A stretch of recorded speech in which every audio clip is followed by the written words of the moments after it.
ஓபிஎஸ்க்கு அடித்த அதிர்ஷ்டம் கதரும் எடப்பாடி தரப்பு. நண்பர்கள், நம்ம போடக்கூடிய வீடியோக்கள் உங்களுக்கு பிடிச்சிருந்துச்சு அப்படின்னா ஒரு லைக் பண்ணுறதுக்கு மட்டும் மறந்துடாதீங்க.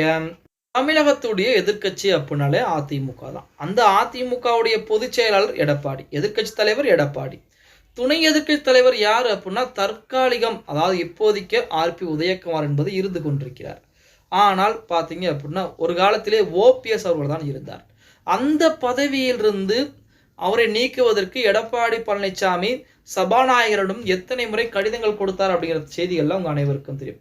அப்போ ஓபிஎஸ் உடைய பவர் எந்த அளவுக்கு வேலை செய்து கொண்டிருக்கிறது அப்படிங்கிறது நீங்களே பாருங்க. சரி, இந்த பிரச்சனையெல்லாம் ஒரு புறத்தில் இருந்தாலுமே நமது ஓபிஎஸ் உடைய கதை என்பது முடிந்து விட்டது. ஓபிஎஸ் உடைய அரசியல் வாழ்க்கை முற்றுப்புள்ளியாகிவிட்டது. நடுத்தெருவிற்கே வந்து விட்டார். ஓபிஎஸ் பின்புலத்திலே யாரும் ஆதரவுகள் என்பது கிடையாது அப்படின்னு சொல்லி தகவல் எல்லாம் பார்த்தீங்க அப்படின்னா நிறைய நபர்களால் பரப்பப்பட்டு கொண்டிருக்கிறது.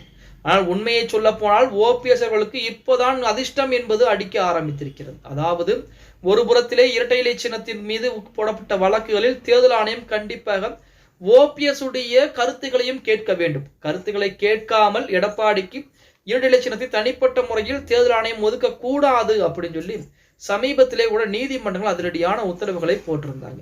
அதுவே ஓபிஎஸ் அவர்களுக்கு அடித்த மிகப்பெரிய ஒரு அதிர்ஷ்டமாகத்தான் பார்க்கப்பட்டு கொண்டிருக்கிறது.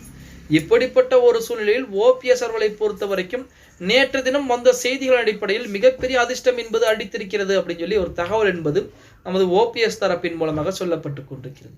அதாவது நாடாளுமன்ற தேர்தலுக்கு முன்பாக ஒன்றாக இருந்த ஒரு அணி நாடாளுமன்ற தேர்தலுக்கு பின்பாக பார்த்தீங்க அப்படின்னா தனித்தனியாக பிரிய ஆரம்பித்து விட்டது. அப்படி தனித்தனியாக பிரிந்த நமது வைத்தியலிங்கமாகட்டும், புகழேந்தி ஆகட்டும், ஜேசிடி பிரபாகரன், இந்த மாதிரி நபர்கள்லாம் பார்த்தீங்கன்னா புதிய அணியை உருவாக்கினாங்க. அந்த புதிய அணி மீண்டும் ஓபிஎஸ் அணியுடன் இணைய போகிறது.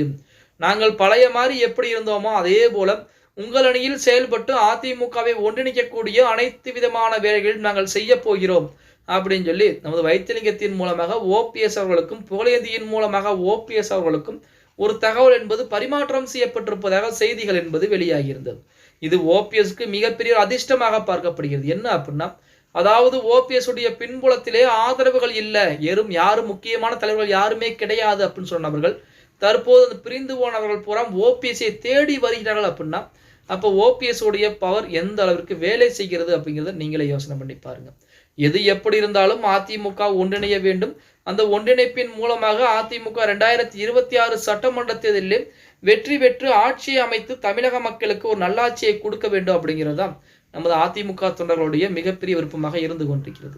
அதற்கு எடப்பாடி பழனிசாமி மனம் வைக்க வேண்டும். பொறுத்திருந்து பார்க்கலாம். ஓகே காய்ஸ், வீடியோ பிடிச்சிருந்தா மறக்காம ஒரு லைக் பண்ணி விட்டுருங்க. அப்படி இந்த வீடியோ ஃப்ரெண்ட்ஸ் அண்ட் ஃபேமிலிக்கும் ஷேர் பண்ண மறந்துடாதீங்க.